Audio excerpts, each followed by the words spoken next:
I will now give the floor to the President of the United States of America.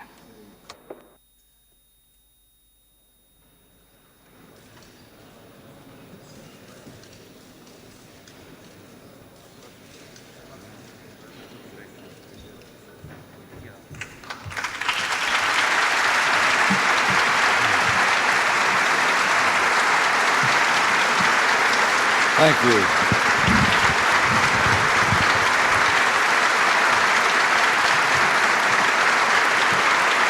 Thank you very much.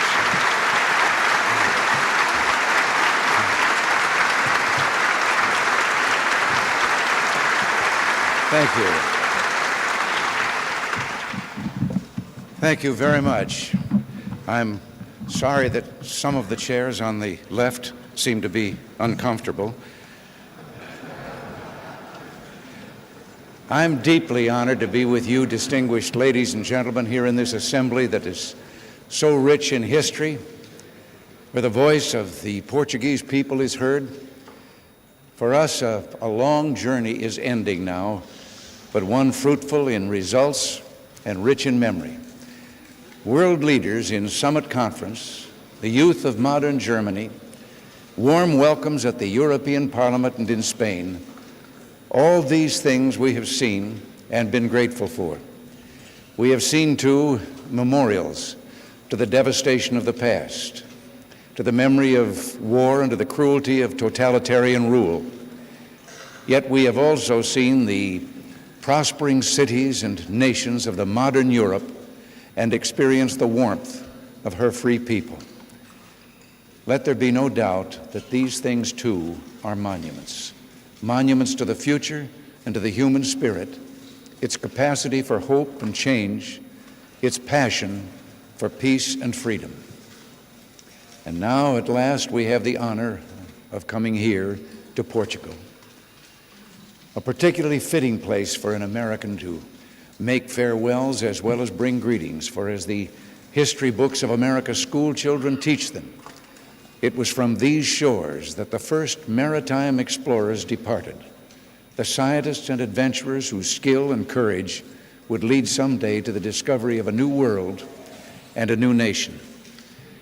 And I hope, by the way, that you will not think it impertinent of me to mention that anyone who's had the two careers I've had in Hollywood and in Sacramento, the capital of California, owes the Portuguese people a special debt. It was, after all, your countrymen of 5 centuries ago, João Rodrigues Cabrillo, who discovered a very long stretch along the North American coastline that came to be known as California. In fact, some in my country claim I've been around so long that my ranch in the Santa Ynez Mountains was originally sold to me by Cabrillo himself.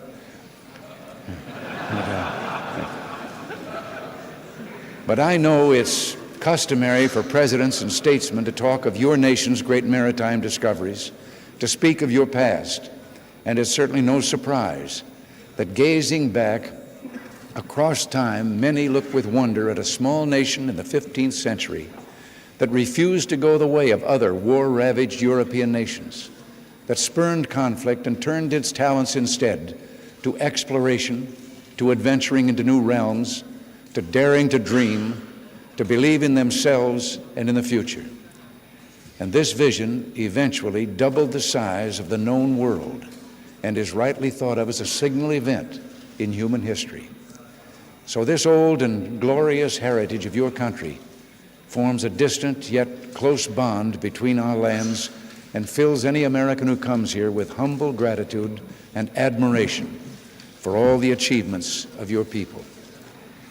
Although I'm not sure we would catch every allusion to Greco-Roman mythology, I do know that most Americans, not a few of them Portuguese Americans, would share the sentiment of your epic, the Lusíads. Let us hear no more then of Ulysses and Aeneas and their long journeying, no more of Alexander and Trajan and their famous victories.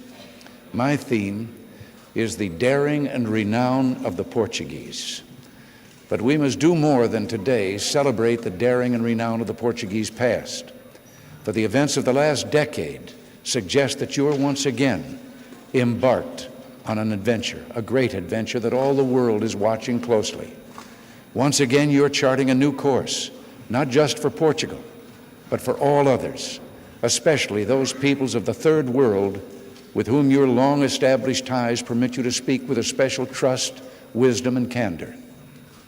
In a little more than a decade, your nation has moved rapidly through stages of development that illustrate the history of this century, from far-flung empire and dictatorship to a confrontation with totalitarian ideology to a decisive turn to democratic self-rule. While it's always hard to distinguish between the ripples of daily events and the great tides of history, I will still venture a prediction. Future historians will recognize in Portugal's journey the journey of our time, the journey of our century. For you, the people of Portugal, have chosen freedom. You have elected to embark on a great adventure in democracy. And let me assure you today that 237 million of my countrymen and many millions more who will find in your example their own way to freedom salute your decision and celebrate again, in the words of the Lusiads, your daring and renown. Your adventure is important to our century, a century of so much promise and so much tragedy. I must state it that starkly. I have come from seeing places that remind us of the havoc and wrong that human hatred can cause. But here in the new Portugal and throughout Europe, we see our century's promise, a promise not just of material progress, a time when mankind's age-old enemies of hunger and disease and poverty are things of the past, but also the promise of progress in the human spirit as well.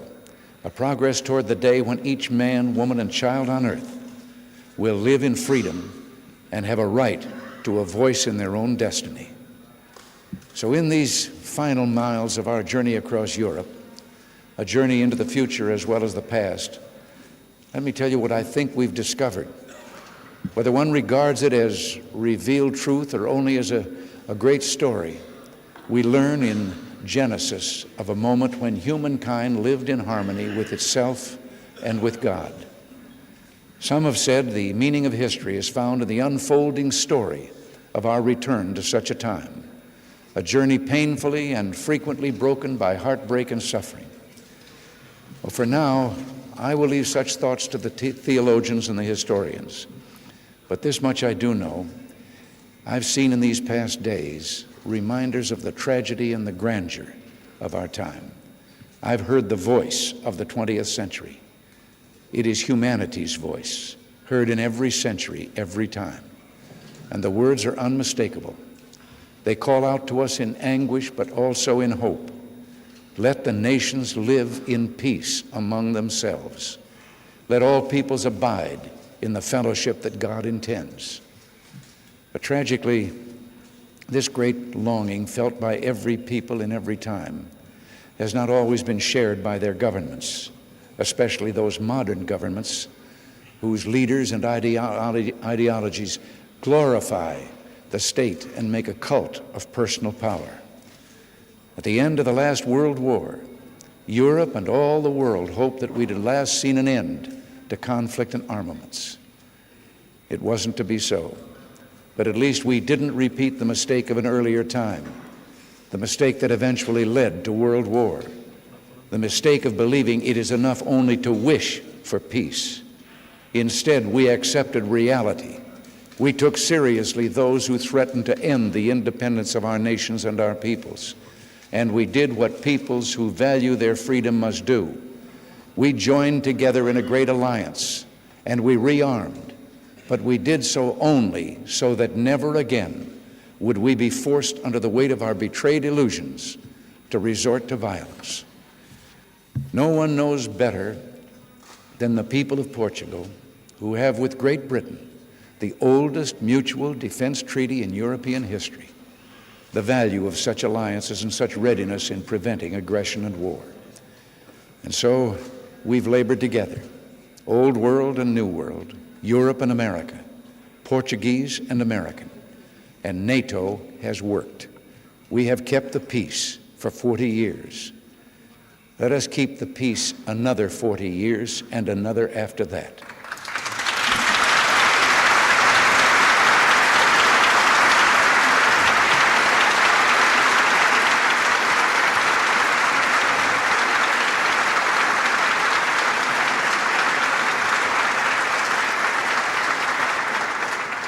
Today, Portugal's contribution to the Western Alliance remains of critical importance. Your geographic location is strategically vital. Your armed forces are modernizing to expand their role in NATO. All of this further testimony that martial skill and a love of national independence are more than just parts of the Portuguese past. Yet even your contributions to the alliance are superseded by the example of what you're doing now. Yes, democratic Portugal has faced political problems and social problems and economic problems. And no, democracy, particularly in its earlier years, does not always go smoothly. But this is true of any nation, and especially any democracy. In my country, we've learned over and over again that democracy can only work when it is judged not in the short run, but over the long term. When we keep in mind the principles upon which it is based and remember how right Winston Churchill was to remind us that democracy truly is the worst form of government except for all the others.